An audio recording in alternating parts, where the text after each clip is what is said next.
أعوذ بالله من الشيطان الرجيم بسم الله الرحمن الرحيم شهر رمضان الذي أنزل فيه القرآن هدى للناس وبينات من الهدى والفرقان فمن شهد منكم الشهر فليصمه ومن كان مريضا أو على سفر فعدة من أيام أخر يريد الله بكم اليسر ولا يريد بكم العسر ولتكملوا العدة ولتكبروا الله على ما هداكم ولعلكم تشكرون. Walau alam bimurad istilah kewajiban puasa, ya, puasa itu disebutkan kemarin ayyam ma'dudat, beberapa hari yang sudah ditentukan. Disebutnya beberapa hari, nggak sebulan, karena kalau sebulan takut lama. Kalau beberapa hari, bahasa diksi yang dipakai oleh Allah itu supaya timbul optimis bisa melakukan. Diperingan. Nah, puasanya itu syahrul Ramadan alladzi, di bulan Ramadan yang wajib. Jadi siapapun yang beragama Islam aliran naon baik, puasanya harus Ramadan. Udah diganti, lamun diganti harus keluar teman Islam deh berarti. Itu sesat. Untuk paham naon baik, selama dia Islam, puasanya harus bulan Ramadan, bulan ke-8 dalam Hijriah. Di bulan yang alladzi unzila fihil Qur'an. Di bulan yang disitulah diturunkan oleh Allah Al-Qur'an. Di malam Lailatul Qadar teh. Tapi bukan diturunkan kepada Nabi. Diturunkan ke kangjeng Nabi mah tergantung situasi dan kondisi. Maka bahasanya unzila. Diturunkan sekaligus kalau unzila. Nah, salah satu kekhususan Al-Quran itu diturunkannya nggak sekaligus, diterimanya oleh Nabi. Kitab-kitab Musa mah sekaligus. Injil turun karena Nabi Isa. Taurat turun karena Nabi Musa. Al-Quran mah enggak. Sesuai waktu dan situasi dan kondisi. Turun teh. Supaya lebih bisa menjelaskan apa hukum keadaan seperti ini. Nah, kalau ayat-ayat anu turun, ayat sebab turunnya, maka Quran itu harus paham asbab nuzul, sebab turun ini, turun ayat ini ke Nabi karena apa? Situasi kondisi seperti apa? Ya jelema urusan yatim tapi henteu beres, ditanya aku sahabat, yas'aluna kanil yatama. Sahabat menanyakan tentang perihal anak yatim, turun ayat. Orang yang lagi haid turun, yas'aluna kanil mahid, gitu kan. Mereka bertanya kepada kamu Muhammad tentang orang yang lagi haid, turun ke Allah ayat. Bagaimana memperlakukan perempuan yang sedang haid. Nah, karena setiap ayat banyak ada asbabun nuzul namanya. Yang lain mah enggak ada. Injil, Taurat, sebab turun Quran, tapi Quran mah ada. Termasuk itu diharap nunggus wa alal ladzi yutiquna fidyatun. Dulu itu boleh ada pilihan. Walaupun mampu berpuasa, saya mah nggak mau puasa, mau bayar fidyah aja, boleh dulu. Tapi itu ada sebab nuzulnya. Ada satu orang, Qais bin siapa namanya tuh ya, itu dia kaya, saya mah udah tua, saya mah kuat kalau maksain kuat, saya mah mau bayar fidyah aja. Cuman dulu eta geus disalin ayatnya, sudah dinasah. Jadi sekarang mah kalau kuat harus puasa, nggak boleh milih.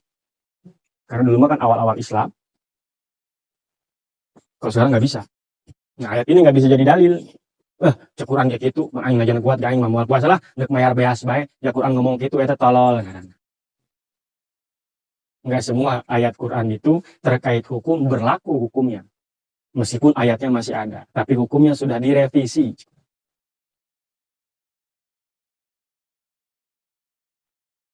Maka nggak bisa memahami Quran tekstual. Karena ada teks, ada konteks kan gitu. Dalam keadaan apa? Nanti berkaitan dengan eta hukumnya. Nah, bulan Ramadan itu diturunkan Quran minal lauhil mahfuz ila sama'i dunya fi lailatul qadar. Jadi Quran dari Lauh Mahfuz turun ke langit dunia itu bulan Ramadan. Kalau turun ke Nabi itu selama lebih kurang 23 tahun. Berangsur-angsur, enggak sekaligus. Pada malam Lailatul Qadar. Tanggal berapa itu? Wallahu a'lam tanggal berapa. Meskipun ulama banyak ngomong bahkan kuari dijadikan perayaan setiap 17 Ramadan. Mungkin ya mungkin. Sehingga 17 Ramadan itu sok ngupat baheula mah. Ngupat, nyen kupat dan ngomongkeun batur. Ngupat kan. Quran itu hudan linnas wa bayyinatin minal huda wal furqan. Sebagai petunjuk dari kesesatan bagi manusia dan juga ayat-ayat yang jelas Quran itu jelas. Minal huda wal furqan, dari petunjuk kepada yang benar, hukum-hukum ya, dan pembeda antara hak dan batil. Maka disebutnya Quran itu selain namanya Quran namanya Al-Furqan. Di sini hudan disebutkan 2 kali, berarti cara tandanya petunjuk itu beda-beda. Petunjuk itu ada yang umum, hidayah. Hidayah itu ada yang umum semua dapat, ada yang enggak. Harus usaha biar dapat. Kayak akal tuh hidayah. Tapi nggak usah dicari, asal jadi jelema diberi akal. Menjadi ucing, mual. Asal jadi manusia pasti dikasih akal, nggak perlu dicari. Itu hidayah. Tapi akalnya pintar, cerdas, nyaho ilmu, teh kudu neangan. Ilmu itu petunjuk yang harus dicari. Kalau akalnya untuk memikirkan ilmu nanti ya, itu mah kudu teangan. Asal jadi manusia pasti Allah kasih akal. Nggak perlu dicari. Kalau pemanfaatan akal eta macam ilmu ya, terus hidayah petunjuk agama itu mah harus diusahain. Ya, dua petunjuk.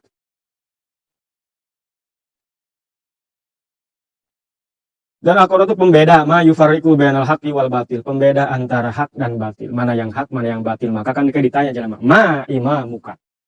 Siapa pemimpinmu dalam hidup? Kita ditanya di kuburan kan. Ditalki nanti. Al-Qur'anu imami. Quran lah yang menuntun saya. Jadi kumaha Quran. Qur'ani teh disebutna. Kalau Quran mengatakan jangan ya jangan. Sarebu resep, sarebu hayang, ulah. Tapi mencek Quran kajian, kajian. Orang kan masalahnya untuk memahami itu, nah, itu orang perlu belajar. Nggak bisa langsung ngambil dari Quran. Meskipun sumbernya adalah di situ. Pembeda antara hak dan batil. Jelas Quran. Nggak jelas bagaimana Abu Jahal sendiri ngakui Quran itu bagus. Maka aneh, mau Abu Jahal lu kafir, ngerti karena Quran. Orang lu Islam, tidak letik dengar. Abu Jahal tuh ngerti Quran itu. Ini mahala min qaulil basyar. Abu Jahal. Dia malah omongan jelema ya mah. Koskio mah. Tapi yang mau mengakui mah enggak mau dia. Gengsi. Tapi dia paham. Iya kan dulu kali kan ke orang kafir ini kan. Ke orang jahiliyah. Quran itu. Kita udah menerima, kita dalam keadaan Islam. Ya harusnya minimal sedikit-sedikit lah. Ngerti sesuai tarafnya gitu. Pembeda antara yang hak dan yang batil. Tapi tidak langsung kepada Qurannya, tidak. Dan sumbernya eta. Untuk memahami itu butuh hal-hal lain. Butuh ilmu, butuh cara, butuh guru, dan lain-lain. Nggak bisa langsung lihat di Quran. Jadi di Quran ayat non baik. Temannya yang asap jauh. Itu mulai. Nanti saya ada kumaha Quran itu. Segala ayat, iya maksudnya pokok-pokoknya ada. Undang-undang dasar ya kehendak deui. Ya peraturan presiden, ya peraturan menteri, macam-macam.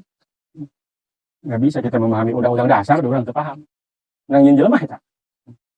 Pancasila itu kita nggak paham itu. Maksud ketuhanan yang Maha Esa itu apa? Sehingga harus dijelaskan deui. Nggak bisa jelasin tetap baik kan. Saya itu paham, yang belaga itu paham. Ya, katanya negara ini belum menjalankan Pancasila kalau orang terlantar belum diurus sama negara. Oh, berarti can bener-bener. Dia mungkin si Rumi kan, jadi urus negara. Jadi urus. Urusannya apa? Sorangan. Ya. Kalau hal-hal yang pokok diurus negara untuk rakyat. Tapi ternyata kan belum. Berarti belum benar-benar berpancasila. Nah, aja udah dirubah cina Pancasila. Yang sesuai jeung kahayang. Paman syahida minkum syahra, siapa orang yang hadir hidup dia. Ketika bulan Ramadan itu datang, orang ayah sehat, hirup, berakal, balik, maka wajib ya sumhu, wajib puasa. Quran ngomongnya faman syahida, siapa yang menyaksikan dari kalian menyaksikan bulan itu ada, Ramadan itu datang, maka ya sumhu harus puasa. Itu dong ngomongnya. Berarti ini kalau sekedar ada hidup saat Ramadan berarti semua. Tapi kan ternyata ente yang edan nggak wajib, anak kecil belum balik nggak wajib. Jadi diatur deui. Ngomongnya cuma syahidah doang. Hadir. Waman kana maridon tuh. Sebab di depannya ada yang orang yang sedang sakit atau dalam perjalanan. Terus fa'iddatun, dia harus mengganti. Di Quran ya. Siapa orang yang dalam keadaan sakit atau dalam perjalanan pas bulan Ramadan, maka dia harus mengganti di hari nanti. Berarti iya ayat kalimat yang dibuang ini. Siapa orang yang sakit atau dalam perjalanan lalu tidak puasa, apabila puasa tetap boleh ganti.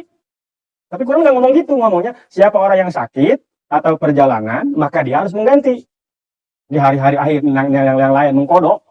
Berarti ayat sisipan dibuang kalau dia nggak puasa. Tapi itu disebutkan di Quran nama, kan itu lamun sekedar tekstual itu nggak bakal ketemu.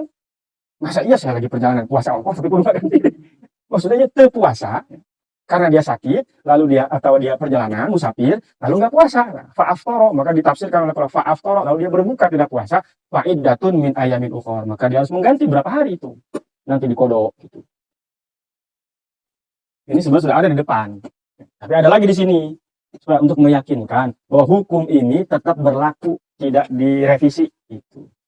Karena yang tadi mah direvisi itu kan, anu mampu tapi bayar pilih aja, saya mah nggak mau puasa, itu boleh dulu. Nah ini udah direvisi. Takut ada sangka salah, yang itu juga direvisi mungkin nggak perlu kodo. Sebutkan diri dia kodoan. Maka macan ulah potong, ngajinya ulah potong. Mungkin wah udah direvisi, berarti nggak apa-apa, udah nggak perlu puasa. Teguh di kodoan. Maka wajib jasa itu puasa. Sepakat ulang puasa mau di kodoan. Namun sholat, ayatnya ulama menyebutkan tidak perlu dikodo. Kumaha Allah baik. Kalau karena maka ahlus sunnah wal jamaah, Imam Syafi'i khususnya tetap sholat pun harus dikodok, karena puasa juga harus dikodok, kecuali karena head. Sholat makan head nggak usah, kebanyakan susah nantinya. Kenapa boleh seperti itu? Nah, ini menceritakan tentang hukum dalam puasa. Ada hukum azimah namanya. Azimah itu hukum standar, hukum asli gitu ya. Ada rukhsah, dispensasi. Hukum asalnya siapa yang hadir? Yang hadir itu kan mau yang sakit, mau yang perjalanan, pokoknya dia Ramadan ada. Itu wajib puasa semua. Itu hukum asal. Cuman kata Allah, kalau ada yang sakit atau perjalanan musafir, lalu dia buka, berarti boleh tuh dia buka, boleh. Cuman harus diganti nanti. Itu menceritakan rukhsah, dispensasi dari agama. Bahwa agama itu tidak mengekang, gampang. Lu penting orangnya nyaho, nggak ada yang susah. Yuridullahu bikumul yusra. Kenapa diceritakan rukhsah? Allah tuh menghendaki yang gampang-gampang, yang mudah-mudah. Wala yuridu bikumul usra. Allah nggak menginginkan untuk kalian yang sulit-sulit. Kalau dipaksa lagi sakit harus puasa, wah itu sulit. Nah, jadi nggak ada namanya pahit bayi loh. Cuma mending puasanya, tapi enggak. Jangan karena itu pahit sih. Tapi enggak. Atau dalam perjalanan itu kan capek. Safar tuh qit'atun minal azab. Perjalanan itu bagian daripada siksa. Sebab di perjalanan tengenahun mal kos di imah. Ngisi kudu bayar. Perjalanan bayu. Di imah mah tinggal modal, soalnya modal di hareupeun ruang tamu ge. Sanu nyarekang. Saya buka WC. Jadi main-main. Tapi kalau di perjalanan nggak bisa. Kencing bayar. Tidur nggak nyenyak. Es di mobil, sarung teh es. Udah istirahat teman, kecapean. Maka dikasih keringanan, udah nggak apa-apa, nggak puasa, cuma nanti kodok gitu. Dengan syarat-syarat tertentu, ya tentu atau namanya aja bukan hal yang biasa, pasti ada aturan lagi. Ini aturan lagi. Kurang nggak KTP, saya kan, biasa kan kebal, yang cepat kan, namanya aja alternatif atau itu pasti ada resiko tersendiri lah. Maka syarat-syarat dari luwi, perjalanan berapa kilo, dalam rangka apa, gitu. Dan asal perjalanan kan. Waktu bisa tadi dia ngomong perjalanan betul, ayo lah untuk ngaji pikir asal lempang be lah, aing diulin ka curug batal puasa. Kan sih cukuran kayak gitu lah, ada eta itu tah. Mereka kudu penting fikih bahwa perjalanan itu ada aturannya, kumaha dalam rangka naon. Makanya diperbolehkan buka puasa untuk yang sakit atau yang perjalanan dengan syarat-syarat tertentu nanti sesuai fikih. Sebab itu adalah penyakit bagian daripada elat. Walituk milul iddah, dan untuk menyempurnakan, karena bagaimanapun puasa itu sebulan. Kalau 30 hari ya harus 30 hari, kita batal 7 hari atau kodoin 7 hari. Namanya nggak sebulan kalau dikodoin mah. Tetap harus sempurna bilangannya itu. Kalau mau di kodoan ya, nah kodoannya ulah kelebaran, ulah pakai baju bagus ya guys, kodoan karak baju anyar.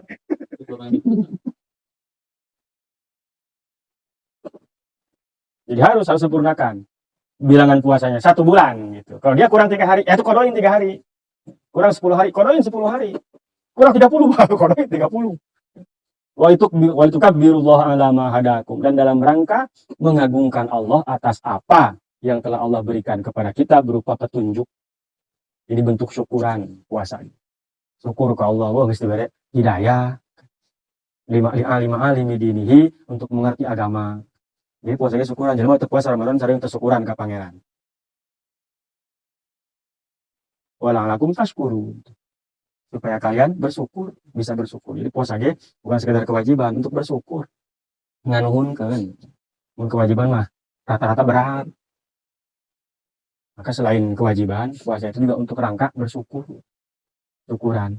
Ya kemarin disebutkan puasa itu kalaupun tidak diwajibkan oleh Allah, pasti manusia akan mewajibkan sendiri. Saking pentingnya puasa. Sebab 24 jam kita nggak makan terus kan. Paling orang makan sore 5 menit, makan siang 5 menit, makan sarapan 10 menit, misalkan. Ngopi 2 jam. Sakitu dah, tidak 24 jam teh. Di kuari orang. Jokowi tidak. Puasanya. Mas Ono enggak makan lagi puasa aja. Jadi puasa itu sebenarnya kegiatan sehari-hari. Cuman bedanya waktunya dirapetin gitu dari fajar sampai maghrib. Padahal kita dari fajar sampai maghrib pun kita itu puasa. Yang nggak puasanya paling berapa jam? Waktu makan gitu kan, waktu minum, waktu ngarokok gitu kan. Emang ngarokok jus baik itu. Ulun asup deui, ngarokok kae ulun. Ya pada ngarokok kan. Tapi itu diisep terus kan. Kayak ditenduna. Ini kan puasa berarti. Ini kegiatan sehari-hari sebenarnya nggak berat. Cuma di fullin gitu, dirapetin waktunya gitu doang. Ya bahaya deh jadi udah 24 jam dah gitu. Segede apa sih lambung manusia? Gajah gitu, gede gitu, tuh, dah unggal detik gitu dah gitu. Bahkan jangan-jangan di sini belum ke urai, udah masuk lagi. Nu sarapan gencan ka urai, wis dahar deui. Ya bagaimana enggak penyakit? Maka geus otomatis sama. Semua agama penyembah berhala pun tetap kayak puasa, kayak ritual puasa. Maka salah orang nggak mau puasa Ramadan itu. Ketimbang sehat. Berarti mengingkari kegiatan dia sehari-hari. Dia sehari-hari pun kan puasa. Kayak puasana gitu. Untuk dahar baik, minum baik. Untuk selalu terisi makanan baik gitu. Sungguh teh jangan mungkin dahar baik irang ngomong nah. Minimal kita waktu tidur kan nggak makan, nggak minum. Itu bisa gitu kan. Nggak boleh bisa itu. Masa yang Ramadan tuh nggak bisa? Maka aneh orang yang nggak puasa itu Ramadan itu. Dan upaya atas syukuran atau orang itu kerja sehari-hari kok. Cuma dibedain dong waktunya. Manfaatnya banyak. Kamu keluar bangges kak, gali kabeh. Ku dokter, ku medis. Manfaat puasa itu apa? Nggak butuh diistirahatkan.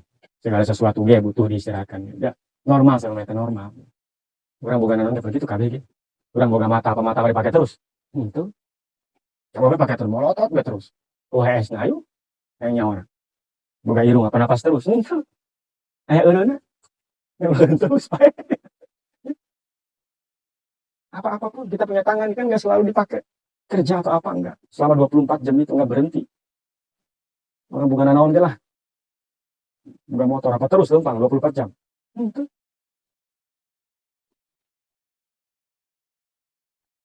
Ada dalam kehidupan sehari-hari bahwa sesuatu itu jangan dipakai untuk itu terus ya. Udah istirahat. Termasuk lambung orang. Jadi diistirahatkan siang. Biasa nama peting, nanti jam 8 ya, sampai makan lagi nanti jam 8 pagi misalkan. Nggak bisa dipungkiri. Jadi udah apa ya, kebenaran yang wajib bahwa puasa itu bermanfaat. Karena ahli apapun pasti nggak jawabnya benar. Buang ahli agama apapun sampai penyembah berhala tetap harus puasa. Orang Buddha puasa, orang Hindu nyepi puasa, orang Kristen Paskah puasa, orang Yahudi puasa dia. Muharram dia puasa, tanggal 10 Muharram puasa. Maka orang puasa dia. Kos nyana lah tadi kan, supaya jangan sama terlalu sama. Dia tanggal 9 dan 10 gitu kan. Bahkan kita lebih berhak untuk menghormati Musa kan cek nabi gitu daripada mereka. Nah, di Agustus, tiap Agustus dia puasa 1 hari. Di bulan Agustus.